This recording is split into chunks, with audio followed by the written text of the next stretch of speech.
Okay, now let's get a perspective from Finland and from the VTT Technical Research Center of Finland. Here's research team leader Tiina Koljonen, and she is not just going to talk about energy, so that could be refreshing. Tiina.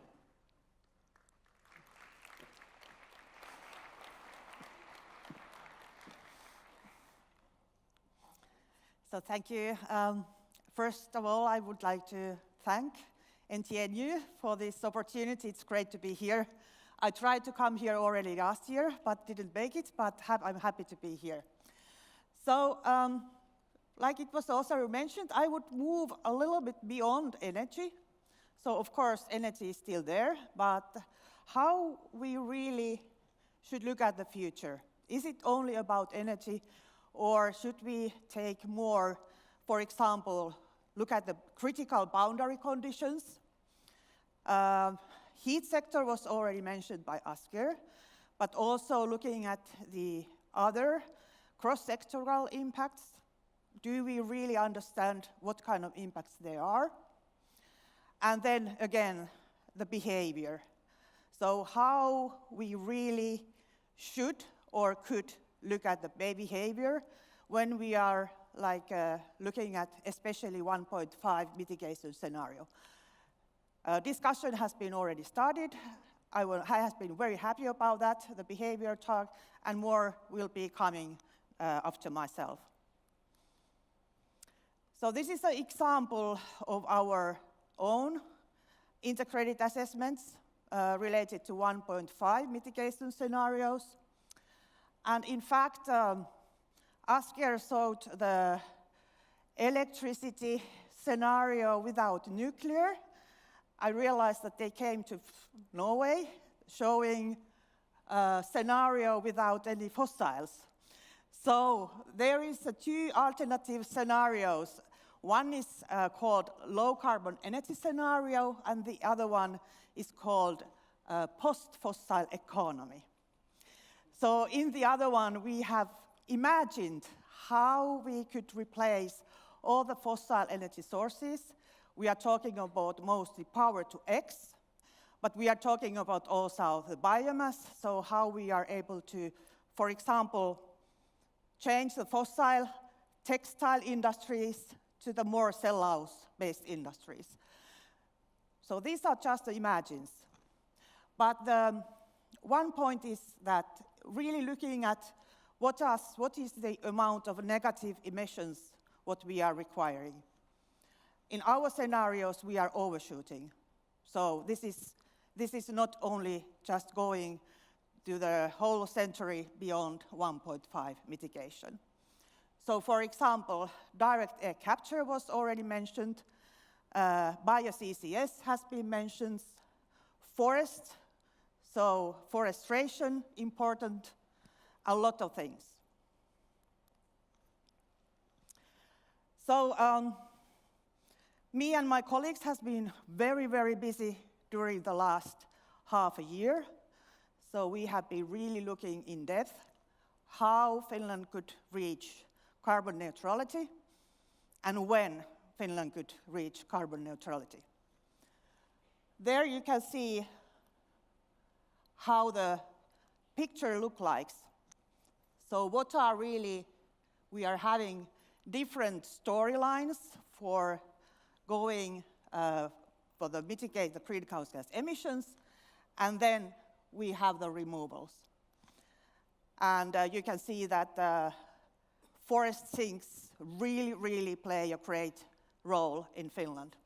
And then we come to the question that how about if we really want to move to the post-fossil economy, we have great opportunities to utilize the full forest sector, but then we also need to increase the forest sinks.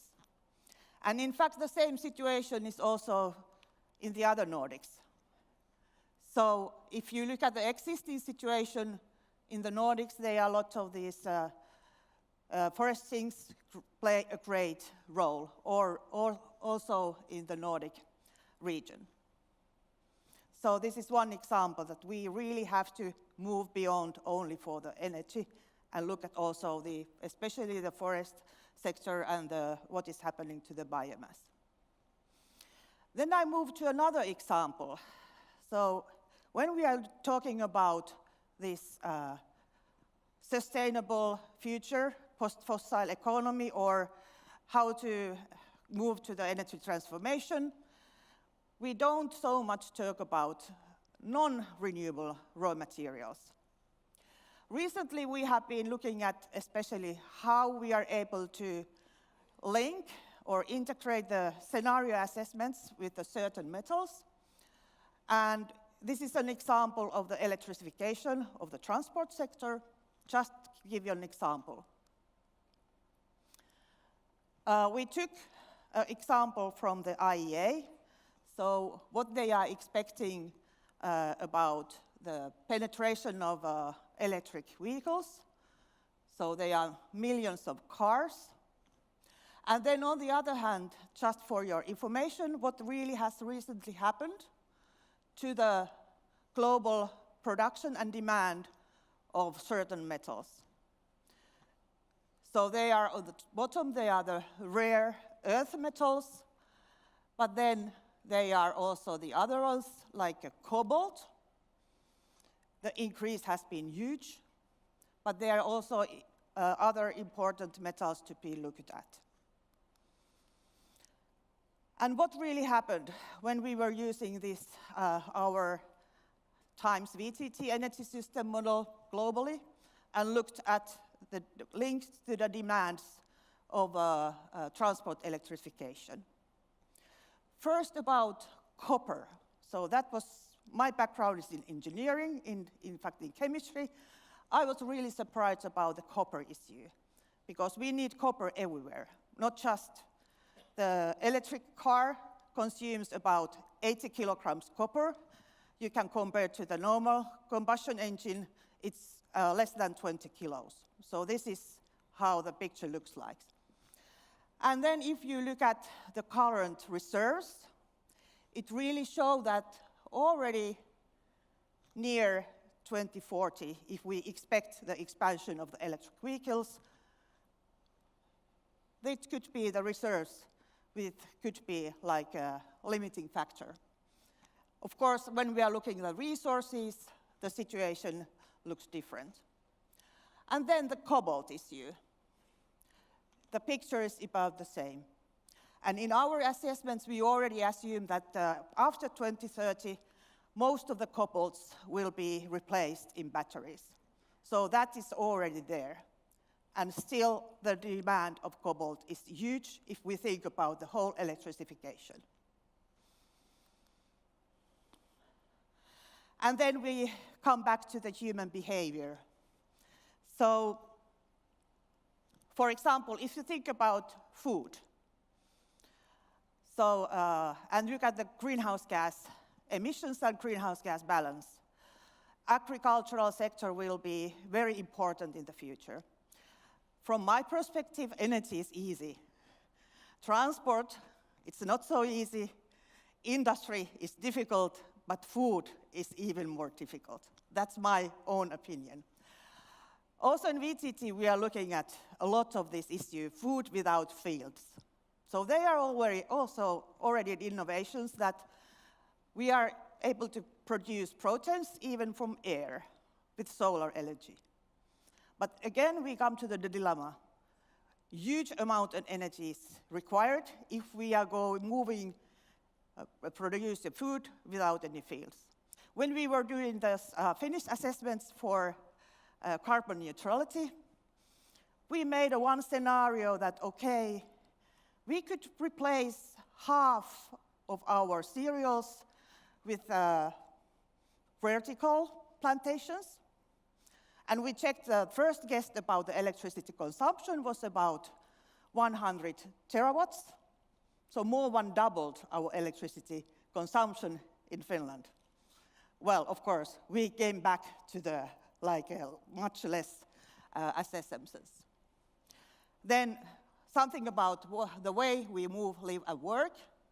Digitalization, that's a good opportunity, but again, if you look at the amount of data what has been like blowing.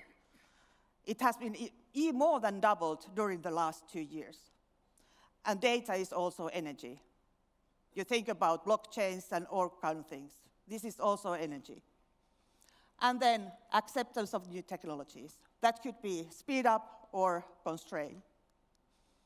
So I guess that we really think a new way, going beyond the obvious. Thank you.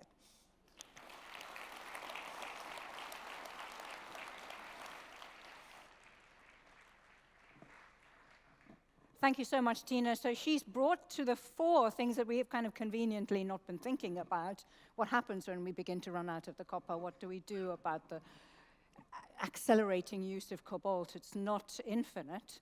And very neatly ends on the point that ultimately it's our behavior that's going to drive this and the decisions that we make.